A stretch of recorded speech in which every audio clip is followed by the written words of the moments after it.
A one TV news ವೀಕ್ಷಕರಿಗೆ ಸ್ವಾಗತ. ದೇವಸ್ಥಾನಕ್ಕೆ ಹೋಗುತ್ತಿದ್ದಾಗ ಭೀಕರ ಅಪಘಾತ, ಸ್ವಿಫ್ಟ್ ಕಾರ್ ಬೈಕ್ ಡಿಕ್ಕಿ. ಬುರುಗಮಾಕಲಹಳ್ಳಿಯ ಆಂಜನೇಯ ದೇವಸ್ಥಾನಕ್ಕೆ ಹೋಗುತ್ತಿದ್ದ ತಾಯಿ ಮಗನಿಗೆ ಕಾದಿದ್ದು ಘೋರ ವಿಪತ್ತು. ಹೌದು, ದೈವದ ದರ್ಶನಕ್ಕೆಂದು ಭಕ್ತಿಯಿಂದ ಬೈಕ್ನಲ್ಲಿ ತೆರಳುತ್ತಿದ್ದ ಸವಾರರಿಗೆ ಮೃತ್ಯುರೂಪಿಯಾಗಿ ಬಂದಿದೆ ಜಿಇಎಫ್ ಆಸ್ಪತ್ರೆಯ ಸ್ವಿಫ್ಟ್ ಕಾರ್. ನಡೆದಿದ್ದೇನು ಗೊತ್ತಾ?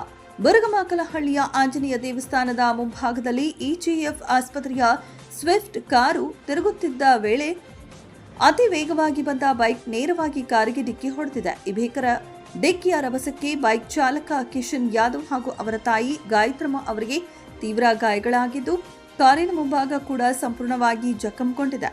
ಸದ್ಯ ಗಾಯಾಳುಗಳಿಗೆ ಪಕ್ಕದಲ್ಲೇ ಇರುವ ಜಿಇಎಫ್ ಕಣ್ಣಿನ ಆಸ್ಪತ್ರೆಯಲ್ಲಿಯೇ ಪ್ರಥಮ ಚಿಕಿತ್ಸೆ ನೀಡಲಾಗುತ್ತಿದೆ. ಬುರುಗಮಾಕಲಹಳ್ಳಿ ಭಾಗದಲ್ಲಿ ಇತ್ತೀಚಿನ ದಿನಗಳಲ್ಲಿ ಇಂತಹ ಅಪಘಾತಗಳು ಮಿತಿ ಮೀರುತ್ತಿವೆ. ಅತಿ ವೇಗದ ಚಾಲನೆಯೇ ಈ ಎಲ್ಲ ಅವಾಂತರಗಳಿಗೆ ಕಾರಣವಾಗ್ತಿತ್ತು. ಈ ಘಟನೆಯಿಂದ ರೊಚ್ಚಿಗೆದ್ದಿರುವ ಸಾರ್ವಜನಿಕರು ಮತ್ತು ಸ್ಥಳೀಯರು ಸಂಚಾರಿ ನಿಯಮ ಉಲ್ಲಂಘಿಸುವವರ ವಿರುದ್ಧ ಪೊಲೀಸ್ ಇಲಾಖೆಯು ಕೂಡಲೇ ಕಠಿಣ ಕ್ರಮ ಜರುಗಿಸಬೇಕು ಎಂದು ಆಗ್ರಹಿಸಿ ಆಕ್ರೋಶ ವ್ಯಕ್ತಪಡಿಸಿದ್ದಾರೆ.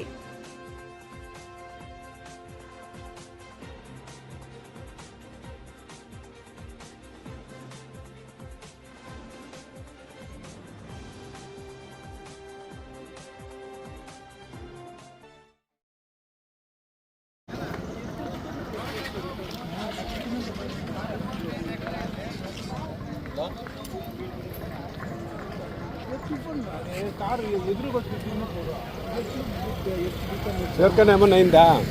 ఏమన్నా అయిందా? ಎಲ್ಲ ಸಣ್ಣ ಪುಟ್ಟ ಗಾಯಗಳು. ಹೌದಾ? ಅವ್ರಿಗೆ ಇನ್ನೂ ಗೊತ್ತಿಲ್ಲ. ಹಾಂ, ಟೂ ವೀಲರ್ ಯಾರ್ದು, ಕಾರ್ ಯಾರ್ದು? ಕಾರ್ ಬಂದು ಹಾಸ್ಪಿಟಲ್ದು. ಹಾಂ, ಟೂ ವೀಲರ್ದು ಯಾರ್ದು ಇನ್ನೂ ಗೊತ್ತಿಲ್ಲ. ಅವರು ಟೂ ವೀಲರ್ ಅವ್ರು ಎಲ್ಲಿದ್ದಾರೆ? ಹೌದು.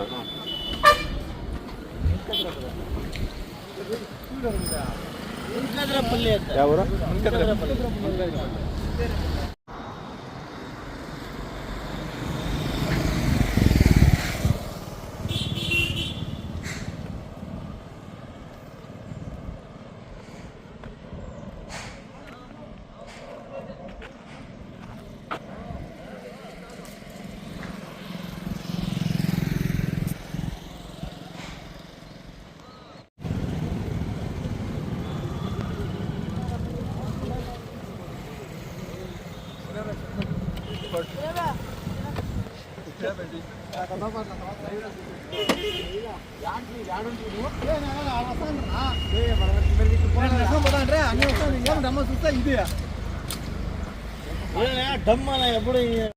ರಾಂಗ್ ರೂಟ್ ಅಲ್ಲಿ ಗಾಡಿ ತಿರ್ಸಿದ್ದಾರೆ ಸರ್. ಸಡನ್ ಆಗಿ ಹಿಂಗೆ ಕಿಸ್ಬಿಟ್ಟಿದ್ದಾರೆ ಸರ್. ಅದು ಅವ್ರು ಬರ್ತಾರದು ಈ ಕಡೆಯಿಂದ ಆ ಕಡೆ ಹೋಗ್ಬೇಕು ಅಂತ ಸರ್. ಮುಂದೆ ಹೋಗ್ತಾರೆ ಅನ್ಕೊಂಡ ಸಡನ್ ಆಗಿ ಅಡ್ಡ ನಿಲ್ಲಿಸ್ಬಿಟ್ಟಿದ್ದಾರೆ ಸರ್. ಗಾಡಿಯಲ್ಲಿ ಮುಂದೆ ಕೂಡ ಹೋಗಿದ್ದಾರೆ ಸರ್. ಹೆಂಗೆ ಸರ್ ಬ್ರೇಕ್ ಹಾಕೋದು ಗಾಡಿಗೆ ಗುದ್ಬಿಟ್ಟು ಅಲ್ಲಿ ಕಡೆ ಬಿದ್ದೋಗಿರೋದು ಸರ್.